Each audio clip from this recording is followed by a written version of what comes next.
Pernahkah Anda terfikir, apa akan jadi jika seorang Perdana Menteri di Malaysia diberikan kekebalan undang-undang? Bolehkah seseorang yang memegang jawatan tertinggi dalam kerajaan lepas bebas daripada sebarang saman ataupun pertuduhan hanya kerana kedudukannya? Ini bukanlah jalan cerita drama politik. Inilah realiti yang sedang berlaku di negara kita hari ini. Dan orang yang bangkit mempertikaikan perkara ini bukanlah calang-calang orangnya. Dia adalah bekas Perdana Menteri sendiri, Tun Dr. Mahathir Mohamad. Salam sejahtera dan selamat datang kepada Anda semua ke channel ini, Current Sphere MY. Pada video kali ini kita akan kupas satu isu yang sangat panas. Isu yang menyentuh soal imuniti Perdana Menteri dan bagaimana undang-undang dilihat seolah-olah tidak terpakai kepada mereka yang berada di puncak kuasa.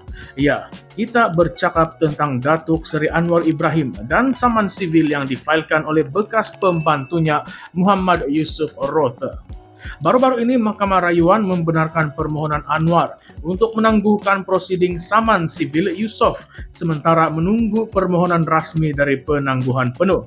Saman ini berkait dengan dakwaan serangan seksual pada tahun 2018, satu dakwaan yang serius yang sehingga hari ini masih belum dibicarakan secara terbuka di Mahkamah Sivil. Panel 3 hakim bersetuju untuk hentikan buat sementara waktu semua prosiding, dan inilah yang membuatkan Tun Mahathir tampil dengan kenyataan pedas di media sosial.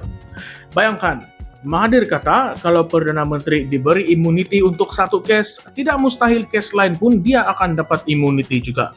Mahathir dengan sinis berkata, jadi Perdana Menteri bolehlah bunuh orang pun okelah. Nah, nampak macam sarkastik, tetapi message yang coba disampaikan itu berat. Tentang kuasa yang terlalu besar tanpa sempadan undang-undang. Dr. Mahathir juga menegaskan bahwa hanya mahkamah yang boleh tentukan sama ada seseorang itu bersalah atau tidak.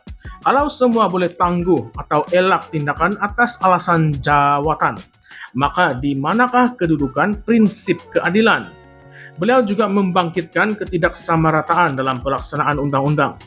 Ada individu katanya walaupun sudah dijatuhkan hukuman oleh Mahkamah Tinggi, masih bebas bergerak kerana rayuan belum lagi selesai. Malah apabila Mahkamah Rayuan juga memutuskan bersalah, hukuman tetap tidak dilaksanakan. Tetapi berbeza pula nasib orang biasa. Ada yang baru disiasat, belum didakwa pun lagi, sudah masuk tahanan berbulan-bulan. Harta disita, keluarga pun ditekan.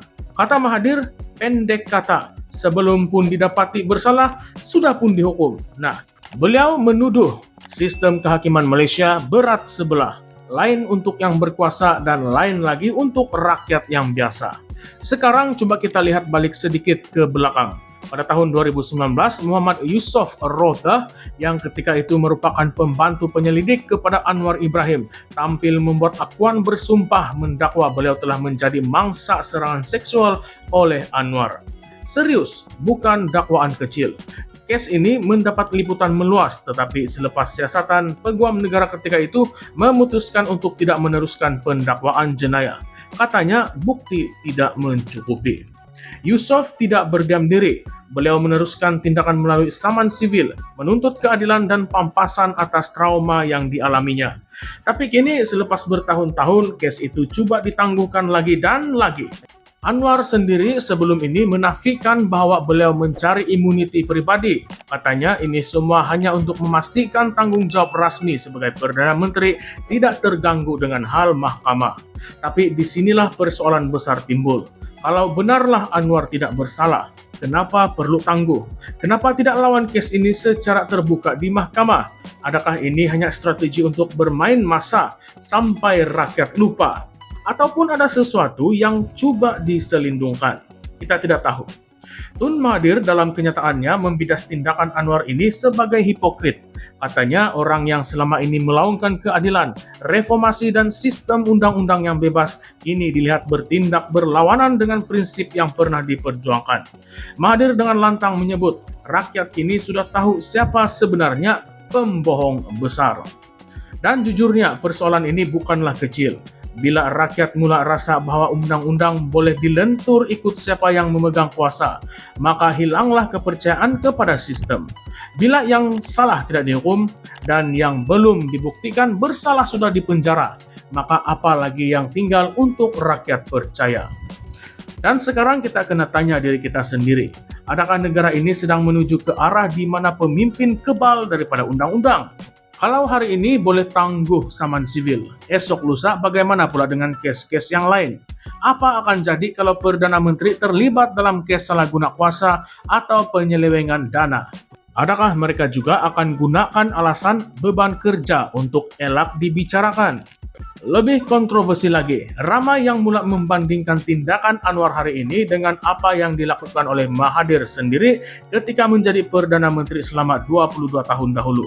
Ya, kita tidak boleh nafikan Mahathir sendiri dulu pernah digelar authoritarian, pernah disabitkan dengan isu menekan institusi kehakiman, memecat hakim, menyingkir peguam negara. Tetapi kini beliau menuduh Anwar mengulangi kesilapan yang sama, malah mungkin lebih teruk karena datang dari latar belakang reformasi.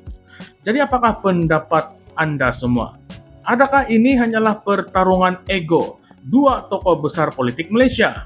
Atau sebenarnya ini cerminan kepada krisis kepercayaan rakyat terhadap sistem perundangan dan integriti kepimpinan negara? Adakah rakyat akan terus diam apabila orang biasa ditahan berbulan-bulan hanya kerana siasatan, tetapi pemimpin pula boleh terus mengelak ke mahkamah bertahun-tahun? Dan yang lebih penting lagi, siapa sebenarnya pejuang keadilan? Siapa sebenarnya yang mempermainkan undang-undang? Dan siapakah yang perlu kita percaya dalam dunia politik yang penuh manipulasi dan juga persepsi ini? Saya tinggalkan soalan-soalan itu kepada Anda semua. Kongsikan pandangan Anda di ruangan komen. Jangan takut untuk berbeza pendapat, karena suara Anda sebagai rakyat itulah yang menentukan hala tuju negara kita. Baiklah, kalau Anda rasa konten macam ini penting untuk disebarkan, jangan lupa untuk tekan butang like, share kepada kawan-kawan, dan subscribe ke channel ini, Current Sphere MY. Di channel inilah, di sini, kita bukan sekadar melapor berita, kita persoal, kita kaji, dan kita cabar pemikiran. Baiklah, terima kasih semua kerana telah menonton. Sampai jumpa lagi di dalam konten yang seterusnya. Dan jangan lupa, kuasa sebenar bukan di Putrajaya, tetapi di tangan kita sebagai rakyat Malaysia. Salam sejahtera, salam perjuangan, salam reformasi, dan sekian saja. Terima kasih sekali lagi kepada semua. Kita jumpa lagi di konten yang seterusnya.